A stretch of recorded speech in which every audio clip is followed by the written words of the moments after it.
getting stronger could be making you weaker. Now, this is an interesting concept. Hear me out for a second, and we'll start off with an example. This was amazing to me, and at the same time, it was really eye-opening. Um, at the Olympics, this North Korean weightlifting, the Olympic weightlifting sport, was barely able to walk and still managed to come out and hit her lifts. That's amazing. Now, we could get into various reasons why that, might happen. It's hard to say what that country treats their athletes like. Maybe this is a situation where it's do or die, right? Either you do this or something very bad's going to happen to you or your family. And certainly we have examples of pro athletes doing things like this where they show up and, well, winners win. They show up and play anyways, even when they're severely injured. But what caught my eye about this whole situation was that she was barely able to walk, and yet she was still able to perform a clean and jerk, which to me, I'm like, that's rather heavy loading if you can't walk. The snatch, yeah, that too. I mean, don't get wrong, the snatch is very heavy, but like relative load, right? The clean and jerk is obviously going to be heavier than the snatch. My point here is that I've also seen this in powerlifters. I've seen guys who can barely walk, like they hobble when they walk, they shuffle, they can't pick their feet up, but yet they can squat and they can deadlift. If your deadlift workout leaves you with so much pain that you can't walk upstairs, maybe it's actually making you weaker. And I realize that that's a weird concept because it's like, what do you mean? I lifted more weight than I did last time. Outside of competitive sport, okay, so let's say you don't make your living playing a sport. Is this thing making you weaker as a person in general, right? So I max out on my deadlift and I, pull 500 pounds off the ground and my back is killing me the next day to the point where I can't even walk. Am I actually stronger? Technically in the deadlift I'm stronger, right? I'm stronger in the deadlift. I used to lift, say, 405, and then after, years of training, now I deadlift, 500. But when I max out and lift 500, I'm so wrecked from it that I can't even walk. This is not making you stronger as a person. You're stronger at one thing. You're stronger at the deadlift, but you're not any stronger as a person. This is no different than if I said to you that I'm going to start running 100 miles a week. And, I force myself through it, and I'm running with shin splints and stress fractures, and my squat goes down, and my deadlift goes down, and I can't do much of anything else. But I managed to force myself through this run, because you can always run just one more mile. You just shuffle through it, right? Is this actually making you stronger as a person? Are you stronger as an athlete? This is that thing where, like, I know Mark Bell likes his strength is never a weakness, but actually, like, it could be. Because think about this for a second. What if your sport was, say, judo, and you keep getting stronger in the gym, but it leaves you with so much joint pain that it actually is impacting your ability to compete in judo? Is your increase in strength actually helping you? No. So there's not really a whole lot more to say on this because you kind of have to just judge it for yourself. You have to pay attention to these things. But if deadlifting, and I'm just using that example because I was thinking of, the Olympic weightlifting where you're pulling something off the ground.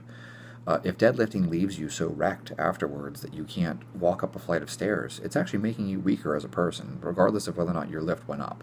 We can say the same thing for squats, though. So we can get into, powerlifting and say, if the bench press is so damaging to your shoulders that you can't do basic things like washing dishes or feeding yourself or cooking, like, maybe this isn't making you stronger as a person. You're stronger in the bench press, great. But, like, you can't cook for yourself? You manage to put on a belt and wrap your knees and all this stuff like that, and you put on your briefs and you squat some insane amount of weight, but then you don't have the strength to go for a walk with your dog? Or you don't have the strength to pick your child up? Is that worth it? Is that actually making you stronger as a person? Don't get me wrong. Like I said, if you are making your living from playing a sport, that's the name of the game, man. Like, you just deal with it. Jerome Bettis can't walk up and down stairs. Okay, like, Yeah, but he made millions of dollars to play football. So put an elevator in your house. Okay? But for the rest of us, for those of us who are just general fitness, we're just trying to be stronger, better people. There's a point where you have to ask yourself, is this movement really making me stronger as a person overall? You know, and sometimes it's as simple as you just swapping out the deadlift for a trap bar deadlift, and I'm not opposed to that. I'm not one of those people that's like sumo versus conventional, you can only choose one.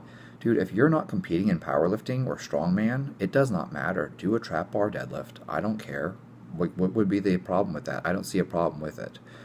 I think that there's a problem if you can't deadlift without pain. I think that you need to address something, but that's a movement issue, right? We need to address our movement patterns. Like if you can't do a squat without pain, you need to figure out what your problem is. Maybe you have some type of hip impingement or something.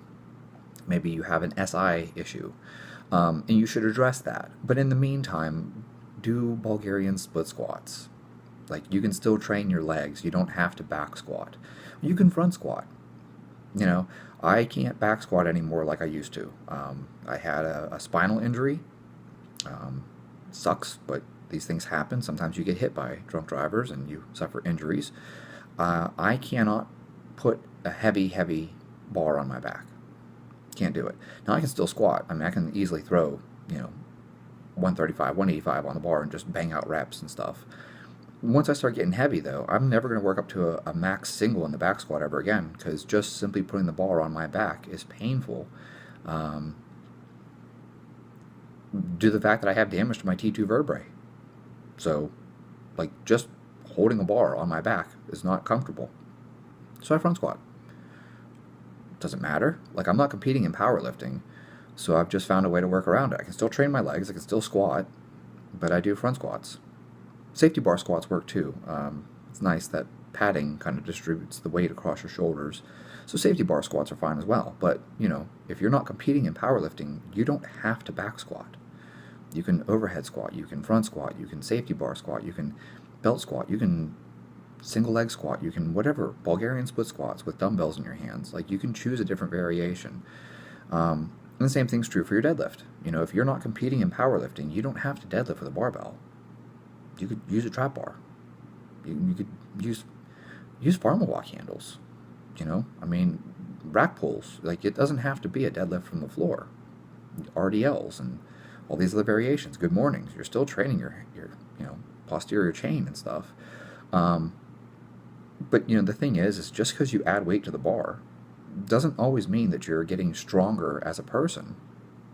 If I said to you, my goal is to run a 4.4 in the 40, and I increase my squat by 10 pounds, but my speed goes down to a 4.6 or a 4.7, I'm not actually getting better. You have to pay attention to the metrics that matter, right? What are you focusing on?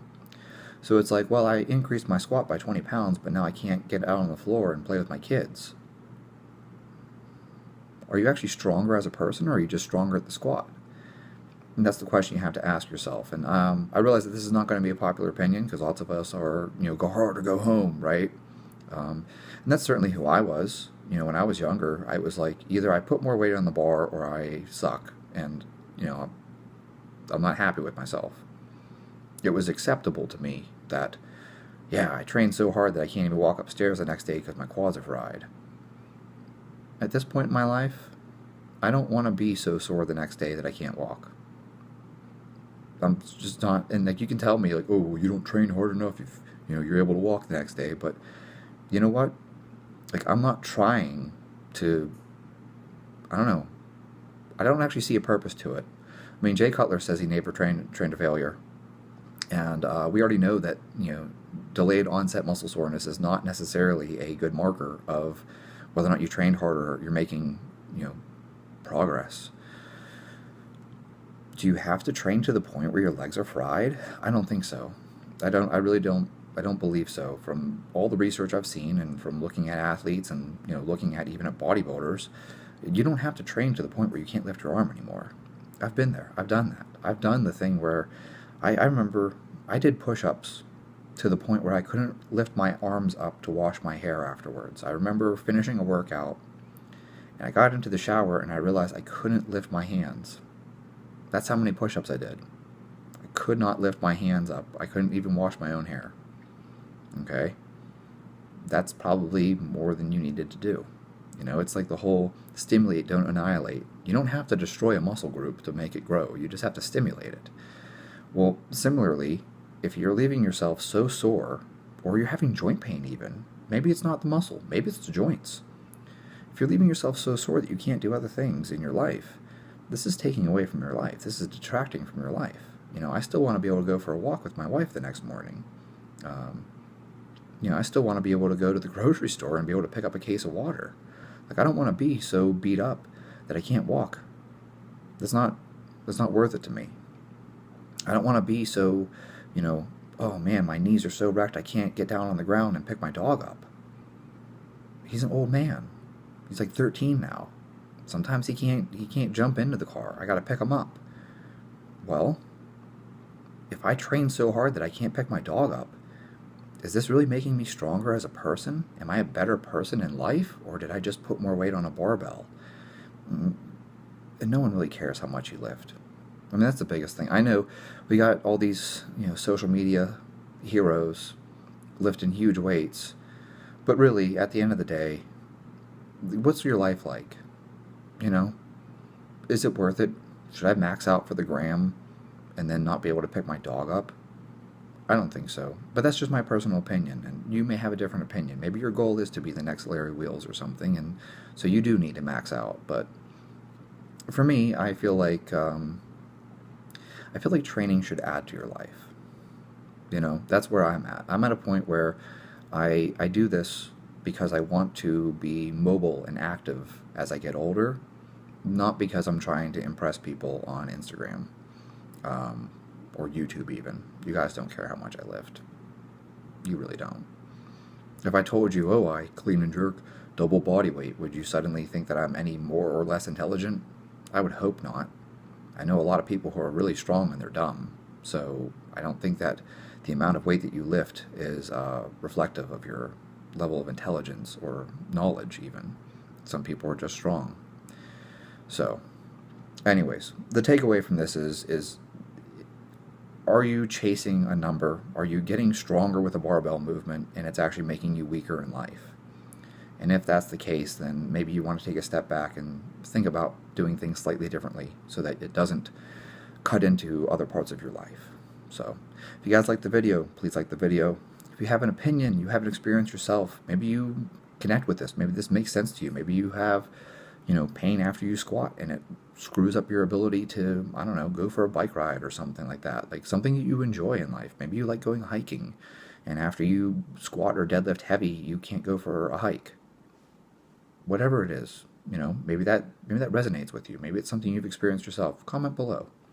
And if you guys like this kind of discussion, be sure to subscribe.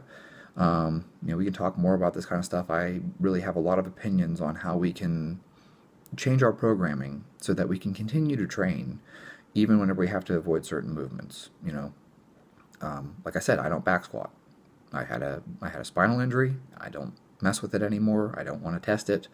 I don't want to push it. I don't want to re-injure it, so I avoid it. If I back squat lightweight for high reps. I won't load it heavy, but I don't have any problem with a max front squat. I can go to a max front squat and it does not put any pressure on that T2 vertebrae. So I'm not afraid to do other movements.